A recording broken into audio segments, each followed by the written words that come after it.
tamat sudah riwayat FPI di tangan pemuda Batak Bersatu, ditulis oleh Argo.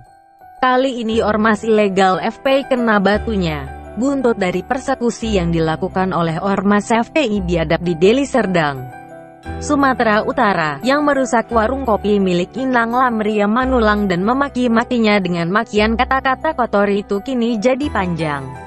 Aksi biadab persekusi oleh FPI tersebut memicu kemarahan orang Batak di seluruh Indonesia dan di luar negeri.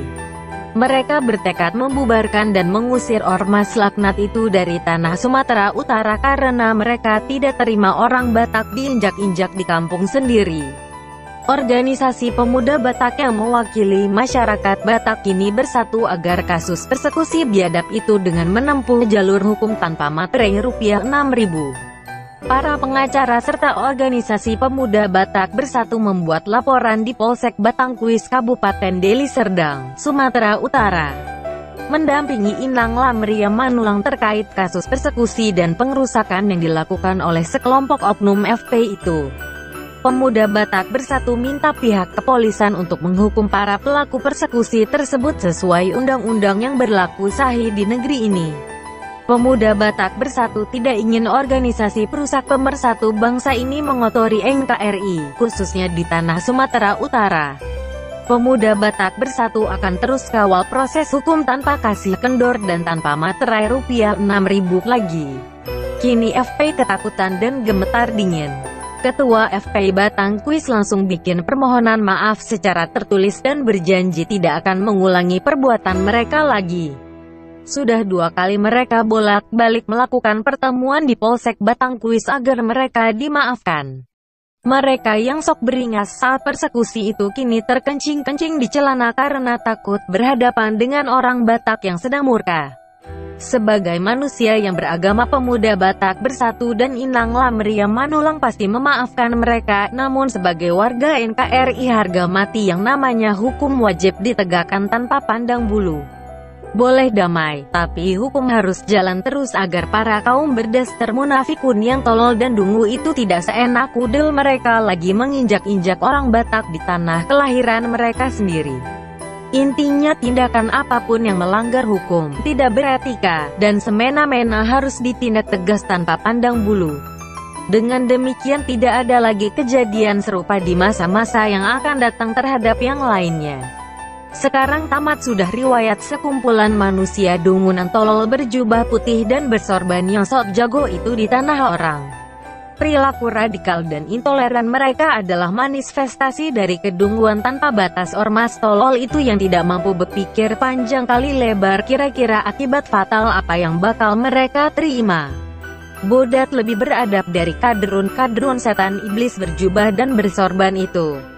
Padahal tahun 2019 yang lalu Kementerian Agama telah mengeluarkan rekomendasi perpanjangan surat keterangan terdaftar SKT buat FPI dengan syarat rekomendasi itu akan dicabut jika FPI melakukan pelanggaran hukum.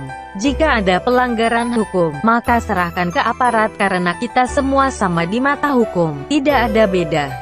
Itulah kenapa pada klausul rekomendasi juga disebutkan bahwa jika ada penyimpangan, penyalahgunaan, dan pelanggaran hukum, rekomendasi ini bisa dicabut sesuai peraturan perundang-undangan, ujar Sekjen Kemenak M. Nurholis Setiawan.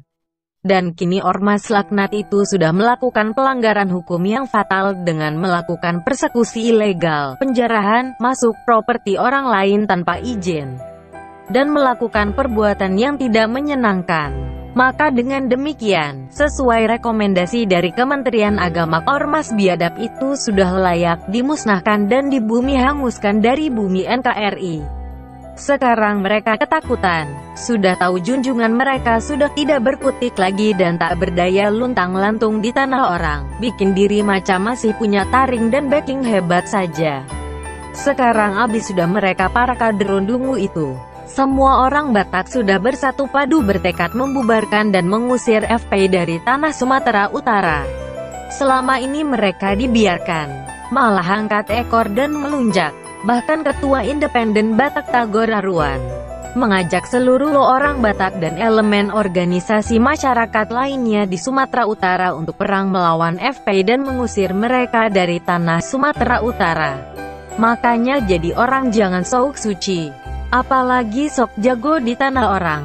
Mereka datang dikasih tempat di Sumatera Utara, dikasih penghidupan cari makan di sana, tapi setelah dapat itu semua malah balik menyerang orang setempat. Nenek moyang kita ini memang terlalu baik dan welcome bagi para pendatang gurun itu, difasilitasi semua kebutuhan para keturunan Arab yang tidak tahu diri dan tidak tahu berterima kasih itu. Mereka datang dari gurun lalu bersarang bertelur beranak pinak bahkan mendatangkan kerabat mereka untuk menikmati surga Nusantara.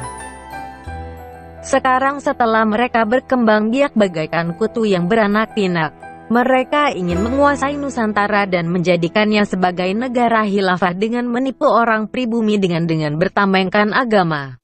Mereka lupa diri dan semakin terlena akibat terbius oleh segelintir orang pribumi yang memuja-muja mereka karena tergila-gila dengan segala sesuatu yang ada bau-bau Arab. Sehingga mereka pun semakin tidak sadar bahwa mayoritas umat Islam dari Aceh sampai Papua benci setengah mampus dengan keberadaan ormas laknat itu. Sekarang mereka dihajar balik sama orang Batak sampai babak belur. Siapa yang mau bela mereka? Rizik Syihab, Munarman, atau Novel Bak Mukmin? Suruh mereka ketemu dan berhadapan dengan pemuda Batak Bersatu kalau punya nyali. Mereka mau coba-coba ngajak bermain, pemuda Batak Bersatu tunjukkan cara bermainnya. Kura-kura begitu. Ditulis oleh Argo, dilansir dari sewot.com.